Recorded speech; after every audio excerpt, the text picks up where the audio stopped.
Hi viewers, எல்லோருக்கும் வணக்கம். நம்ம இன்றைக்கி எதை பற்றின வீடியோ பார்க்க போகிறோம்னு பார்த்தீங்கன்னா, மோஸ்ட்லி எல்லாருமே நகைச்சீட்டு போட்டு நகை வாங்கிட்டு இருப்போம். ஸோ அப்படின்னு போடுற நகைச்சீட்டு நம்ம எப்படி போடணும், என்ன மாதிரியெல்லாம் போட்டால் நம்மளுக்கு ரொம்ப ப்ராஃபிட்டபிளாக இருக்கும் அப்படிங்கிறத பற்றி தான் இந்த வீடியோவில் நான் ஷேர் பண்ணிக்க போகிறேன். அதுக்கு முன்னாடி நம்ம சேனலில் சப்ஸ்கிரைப் பண்ணாமல் இருந்தால் சப்ஸ்கிரைப் பண்ணிக்க, கூட பெல் பட்டனையும் கிளிக் பண்ணிக்கோங்க. வாங்க வீடியோக்குள்ளே போகலாம். இப்போலாம் நம்ம நகை வாங்கணும் அப்படின்னு சொல்லி யோசிச்சாவே நகை வாங்குற ரேட்டு ரொம்ப அதிகமாக இருந்தாலும் அதே சமயத்தில் பார்த்திங்கன்னா செய்கூலி சேதாரம் வந்து அதை விட அதிகமாக இருக்குது. ஸோ நகை வாங்குறத விட நம்ம நகைக்காக செய்கூலி சேதாரம் வந்து அதிகமாக பணம் கொடுக்குறது அப்படிங்கிறத யோசிச்சுட்டே நம்ம வந்து நகை வாங்குறத மோஸ்ட் ஆஃப் த டைம் வந்து நம்ம அவாய்ட் பண்ணுறோம். ஸோ அப்படி இருக்கிற பட்சத்தில் எல்லாருமே என்ன பண்ணுறோம் அப்படின்னு பார்த்திங்கன்னா நகைச்சீட்டு போட்டு சிறுகு சிறுகு சேர்த்து நம்ம வந்து நகை வாங்கிட்டு இருக்கோம். அப்படின்னு கொஞ்சம் கொஞ்சமாக சேர்த்து நம்ம சேவ் பண்ணி 1 இயர் கழித்து நம்ம ஒரு நகை வாங்குறப்போ ரொம்பவே சந்தோஷப்படுறோம். ஸோ அப்படி இருக்கிற சந்தோஷத்தை இன்னும் மேலும் எப்படி நம்ம வந்து அதிகப்படுத்திக்கலாம், அதாவது பார்த்திங்கன்னா கோல்டு வாங்குற இடத்துல இன்னும் கொஞ்சம் சேர்த்து கூடுதலாக எப்படி நம்ம வந்து கிராம் வாங்கிக்க முடியும் அப்படிங்கிறத பற்றி நம்ம இதில் பார்த்துருவோம். அது மட்டும் இல்லாமல் நம்ம நகைச்சீட்டு எல்லா கடையிலையும் வந்து அப்படியே தெரிஞ்ச கடையிலலாம் போட போகிறது கிடையாது. நம்ம விசாரித்து எந்த கடையில் நல்லாயிருக்கும் என்ன ஏதுன்னு சொல்லி நம்ம பார்த்து தான் நம்ம போடுவோம்.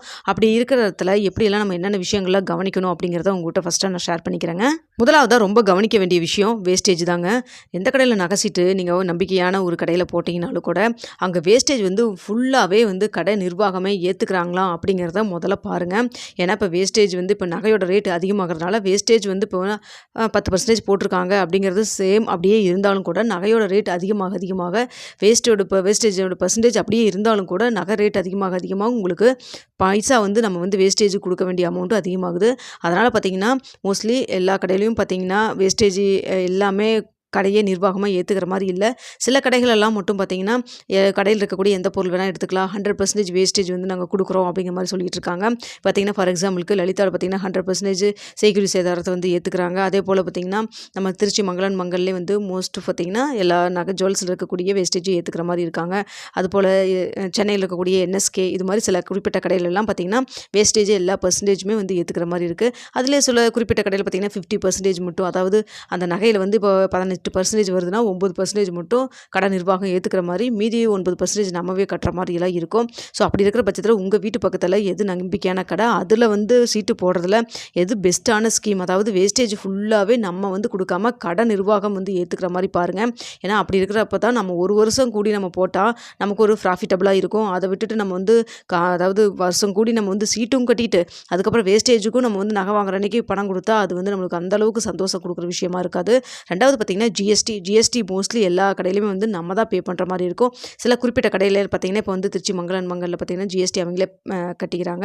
ஆனால் வந்து ஸ்கீம் பார்த்திங்கன்னா 15 மாதம் 11 மாதம் கிடையாது, 15 மாதம் கட்டுற மாதிரி இருக்கும். ஆனால் ஜிஎஸ்டி வந்து கடை நிர்வாகமாக ஏற்றுக்கிறாங்க. அது மட்டும் இல்லாமல் இப்போ நீங்கள் 5000 ரூபாய்க்கு நீங்கள் சீட்டு போடுறீங்க அப்படின்னா அதில் பாதி 2500 வந்து உங்களுக்கு சீட்டு முடிகிறப்போ உங்களுக்கு வந்து ஒரு கிஃப்ட் போனஸ் அமௌண்ட்டாக கொடுப்பாங்க. அமௌண்ட் வேணும்னா நீங்கள் அதை அப்படியே வந்து கோல்டில் கூட நீங்கள் வாங்குற கோல்டோட கூட ஆட் பண்ணிக்கலாம்.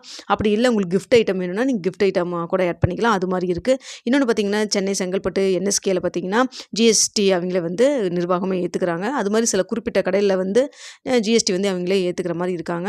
ஆனால் முக்கால்வாசி கடையில் பார்த்திங்கன்னா ஜிஎஸ்டி நம்ம தான் போட்டுக்கிற மாதிரி இருக்கும். இப்போ பார்த்திங்கன்னா ஒரு பவுனுக்கு 1800 2000 கிட்ட ஜிஎஸ்டி நம்ம வந்து கட்டுற மாதிரி இருக்குங்க.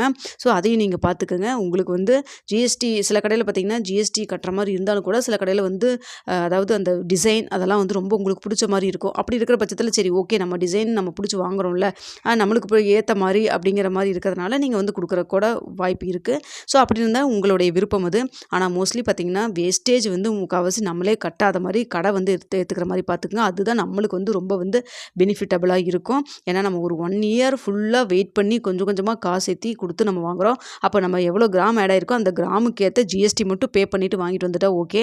அந்த டைம்லேயும் போய் நம்ம வந்து மறுபடியும் வேஸ்டேஜ் கொஞ்சம் கட்டணும், 20% கட்டணும், 30% கட்டணும், 50% கட்டணும் அப்படின்னா அந்தளவுக்கு அது வந்து நமக்கு வந்து ப்ராஃபிட்டபுளாக இருக்காது. அதை நீங்கள் நல்லா பார்த்துக்குங்க. அடுத்ததாக பார்த்தீங்கன்னா நீங்கள் என்ன நகை வாங்க போகிறீங்க அப்படிங்கிறத, அதாவது நீங்கள் ஒரு குறிப்பிட்ட அமௌண்ட் போடுவீங்க, ஒரு மாதத்துக்கு 2000 ரூபா போடுவீங்க, 5000 ரூபா போடுவீங்க. ஸோ அது வருஷ கடைசியில் பார்த்தீங்கன்னா 5000 ரூபா போட்டிங்கன்னா 55000 ரூபாய்க்கு பார்த்தீங்கன்னா இன்றைக்கி ரேஞ்சுக்கு 1 பவுன் 8 கிராம் நம்மளுக்கு வந்து ஆட் ஆகிற மாதிரி இருக்கும். ஸோ அப்படி இருக்கிற பார்த்தீங்கன்னா அந்த 1 பவுனுக்கு நம்ம என்ன வாங்க போகிறோம், பிரேஸ்லெட் வாங்க போகிறோமா, இல்லை சிங்கிள் பேங்கிள் வாங்க போகிறோமா, இல்லை ஒரு பெரிய இயரிங் வந்து ஜிமிக்கி மாதிரி டைப்பில் வாங்க போகிறோமா அப்படிங்கிறத யோசிச்சுங்க. அப்படி இருக்கிறப்போ எந்த கடையில் அது நல்லாயிருக்கும், டிசைன் நல்லாயிருக்கும் அப்படிங்கிறதையும் நீங்கள் வந்து அனலைஸ் பண்ணிக்கிங்க. நீங்கள் கடைக்கு தான் போய் வந்து எந்தெந்த கடையில் டிசைன் நல்லாயிருக்கும், வேஸ்டேஜ் பெர்சன்டேஜ் எவ்வளோ இருக்குது அப்படிங்கிறத பார்க்குறத விட, நீங்கள் இப்போலாம் வந்து நான் யூடியூபராக இருக்கிறதுனால சொல்லலைங்க. இப்போ மோஸ்ட்லி பார்த்தீங்கன்னா யூடியூப்பில் நிறையா வந்து யூடியூபர்ஸ் வந்து கடைக்கே போய் என்னென்ன பெர்சன்டேஜில் இருக்குது, எப்படி எல்லா டிசைன் இருக்குது அப்படிங்கிறது மோஸ்ட்லி போடுறாங்க. உங்களுக்கு அதில் அது பார்த்தீங்கன்னா உங்களுக்கு ஒரு குறிப்பிட்ட ஐடியா கிடைக்கும். அது மூலமாக கூட நீங்கள் கடையை செலக்ட் பண்ணிக்கலாம், எந்த கடையில் போடலாம் அப்படின்னு சொல்லிட்டு. கடைசியாக ஒரு முக்கியமான விஷயம் சொல்கிறதுக்காக தான் இந்த வீடியோவை நான் மேக் பண்ணேங்க. அதாவது பார்த்தீங்கன்னா எல்லா கடையிலும் நம்மளுக்கு வந்து சீட்டு போடுறோம். அதில் பார்த்தீங்கன்னா சில கடையில் அமௌண்ட் கொடுப்பாங்க. அந்த அமௌண்ட் வந்து நீங்கள் கிஃப்ட்டாகவும் எடுத்துக்கலாம், இல்லை அமௌண்ட் வந்து அப்படியே நீங்கள் வந்து கோல்டாக கன்வெர்ட் பண்ணிக்கலாம்னு சொல்லுவாங்க. ஸோ அந்த இடத்துல பார்த்தீங்கன்னா நீங்கள் கிஃப்ட்டாக வாங்குறத விட என்னை பொறுத்த வரைக்கும் நீங்கள் வந்து அந்த அமௌண்ட் அப்படியே கோல்டாக கன்வெர்ட் பண்ணிக்கிட்டீங்கன்னா உங்களுக்கு வந்து வருஷத்துக்கு ஒருக்க உங்களுக்கு வந்து கோல்டோட ரேட்டு இன்க்ரீஸ் ஆகிறப்போ உங்களுக்கு நீங்கள் வாங்கின அந்த மில்லிகிராமில் உங்களுக்கு ஒரு கிஃப்ட் ஐட்டமாக நீங்கள் வந்து ஆட் பண்ணியிருந்தீங்கன்னா அதனுடைய வேல்யூ இன்க்ரீஸ் ஆகும். அதுவே அதே சமயத்தில் பார்த்தீங்கன்னா ஒரு எக்ஸாம்பிளுக்கு சொல்கிறாங்க, ஒரு பால் குக்கர் கொடுக்குறாங்க, இல்லை வந்து இட்லி குக்கர் கொடுக்குறாங்க அப்படின்னு சொல்லி வாங்கினீங்கன்னா அது மேக்ஸிமம் உங்களுக்கு வந்து அந்தளவுக்கு ப்ராஃபிட்டபுளாக இருக்காது. நம்ம அதுக்கப்புறம் கூட கடையில் நம்மளுக்கு அந்த பொருள்லாம் தேவைப்படுதுன்னா காசு கொடுத்து கூட நம்ம வாங்கிக்கலாம்.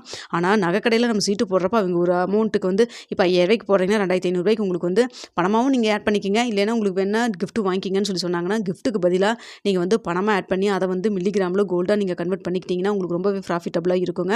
நான் மோஸ்ட்லி அப்படி தான் பண்ணுவேன். இதை உங்கள்கிட்ட சொல்லணும்னு தான் இந்த வீடியோவை உங்களுக்கு ஷேர் பண்ணேன். அதனால் சிட்டு கட்டி நகை வாங்கினாலும் உங்களுக்கு ரொம்ப ப்ராஃபிட்டபுளாக இருக்கிற மாதிரி நீங்கள் சிட்டு செலக்ட் பண்ணுங்கள். ஓகே வியூவர்ஸ், நெக்ஸ்ட் வீடியோவில் பார்க்கலாம்.